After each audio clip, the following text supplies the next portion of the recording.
What piece of shit should I play today? WCW wrestling? I like WCW. What about Gotcha the game? What about Captain Skyhawk? Does that sound appealing? Oh. Well, you know what? I feel like playing one of my favorites, Spiritual Warfare. Spiritual Warfare is one of those infamous Bible games that was made by Wisdom Tree in 1992, and in my opinion, this one is one of the best ones. And we're gonna go ahead and check this one out. So let me put my hat on. So we're gonna pop in this video game of biblical proportions, and we're gonna get our spiritual warfare on, bitches.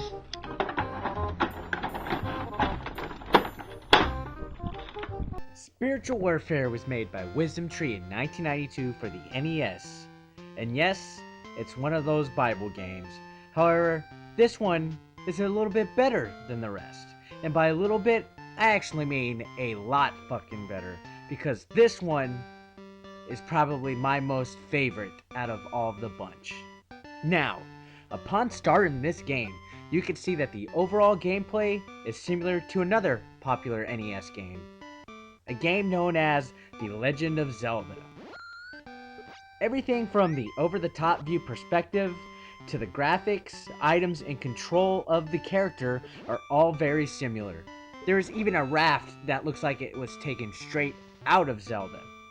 Other items include vials of God's wrath, which are used exactly as bombs, which is pretty funny that God's wrath would cause a big explosion. I guess God's pissed. Now, I remember playing this game when I was about 7 years old at FuncoLand, and I'm sure all of you older gamers remember FuncoLand, because I sure as fuck do. That was before GameStop went ahead and bastardized what was once a great video game store. And it pisses me off that there's not any more stores like that. And I sat there, and I was like, holy shit, what the fuck is this game? I didn't know there were such things as unauthorized games until I went to FuncoLand, because these games weren't allowed to be sold in stores per Nintendo's strict restriction policy on unauthorized games. Retailers couldn't sell Bible games, so a lot of people missed out on Spiritual Warfare, including myself. And I didn't really rediscover this game until I was older, probably about 4 years ago. I totally forgot the name of this game. I totally forgot about it, period, until I picked it up on an emulator and played it. Throughout the course of the game, you'll also acquire some items that help you pass obstacles, such as prayer hands, which are used to restore your health. However, these cost 10 spirit points for each half heart that you use, and we'll get to the spirit points in a minute. There's also an anointing oil, which is used as a potion to restore your health, the raft as I mentioned, and Samson's jawbone, which is a boomerang, just like in Zelda. But let's get to the point of the game. In Spiritual Warfare, the main objective in this game is to defeat a demon lord who is influencing the whole town. You defeat the demon lord by collecting all the pieces of the armor of God. Each of these give you a special power to help save the day. Now, these range from the Belt of Truth, which lets you move rocks, the Breastplate of Righteousness, which reduces your damage by half, the Boots of Preparation, which lets you walk on hot coal, and the Sword of the Spirit, which kills demons and all sorts of son of a bitches that try to kill you, the Helmet of Salvation, which makes you resistant to explosions and dynamite, and the Shield of Faith, which helps protect you against fire arrows and fireballs that demons throw at you. But the majority of the game, you're basically armed with the Fruit of the Spirit, which you go throwing around the various fruits at all of the sinners in town. These are pears, apples, grapes, bananas, and pomegranate. Now, how fruit can fuck people up, I don't know. I guess there's extra holy water written on these. Enemies in this game, for the most part, are pretty easy. Some of them do require that you use a vial of God's wrath first to kill them or to stun them. When you do pick up the sword, it kills most enemies with one hit unless they're dogs. For some reason, the bitches in this game literally are invincible. Just like in real life, you can't fucking kill a bitch. But either way, these enemies range from random ordinary people to Hindu people at the airport, which is very stereotypical. As much as I really don't like getting bothered by those guys, that's pretty fucked up to have this in a game. And the most fucked up shocker of all, Navy sailors. I guess that's a stereotype for them being homosexual. Now I find the fact that you kill sailors very hysterical.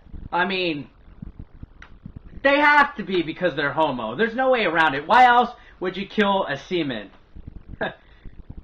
I said seaman.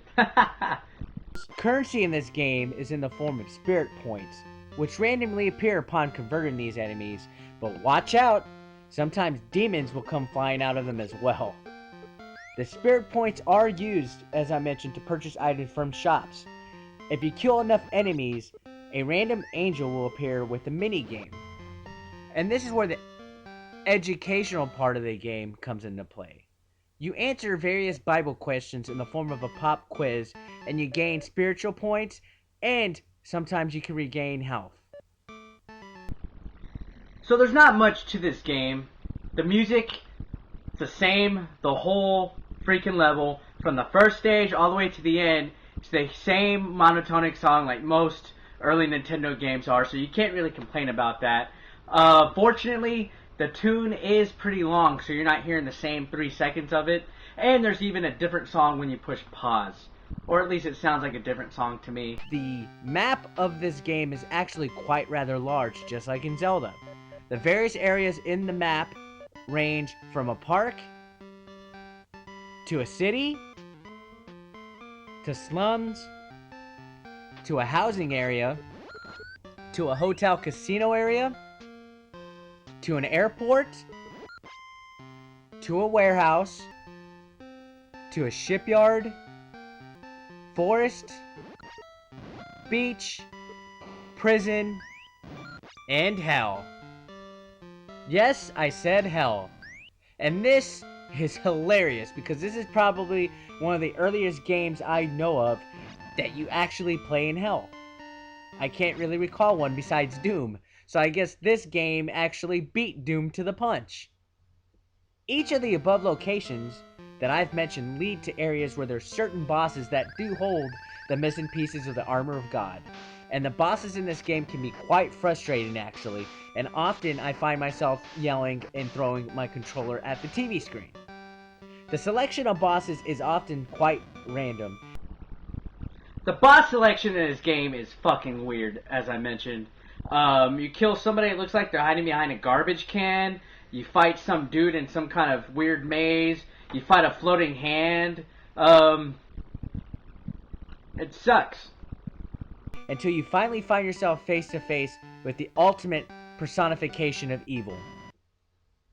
Oprah fucking Winfrey. Nah, I'm just joking.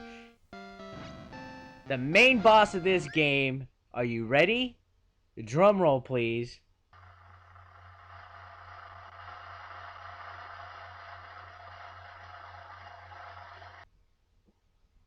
Satan himself. What the fuck? Now this game didn't fuck around when it came to picking a final boss. It doesn't get any more badder than fucking Satan. Fuck Ganon, fuck Bowser, fuck Mother Brain, fuck King Hippo, fuck them all. Now, of course, you can't talk about a game like this without talking about its flaws. The main thing that pisses me off about this fucking game is how horrible the password system is. The only way to save your game is with this password. And these passwords are ridiculously long. Combination of uppercase, lowercase, and numbers.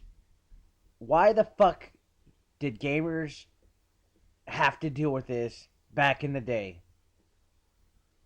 Now I can understand why when I was a kid I never liked playing games with passwords. Because of this bullshit. A little kid doesn't want to sit through this.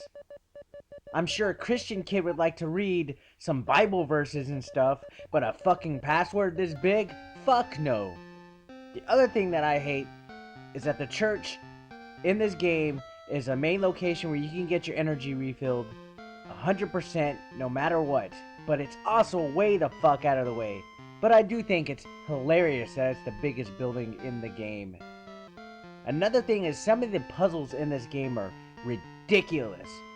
How the hell are you supposed to know to talk to this guy in this parking lot and then just stand there for a car to move patiently out of the way?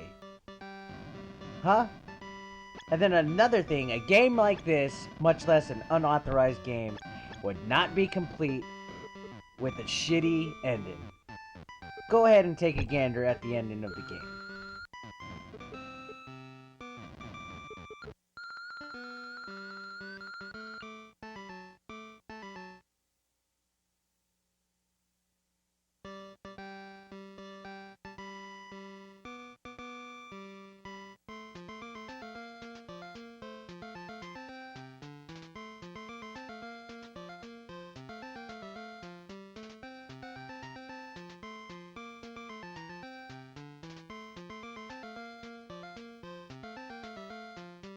Now, I highly recommend if you were to go and pick up a Bible game, you pick up Spiritual Warfare, because it's a great game for a Bible game. Now, is it a great game overall?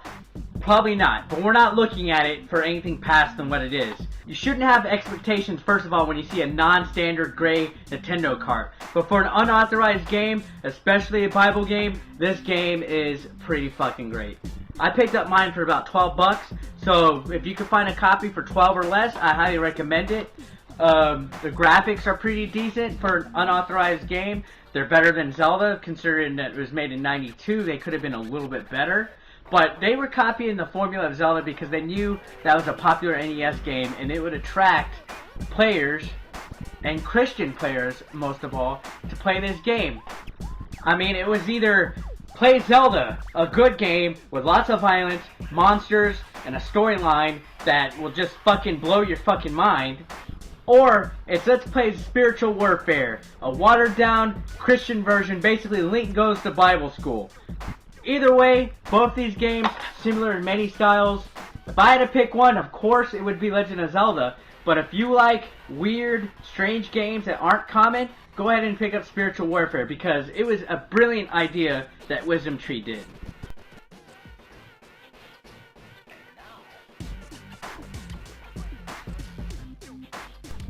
Now, I remember playing this game at Funko Land when I was a kid. Who the fuck is texting me?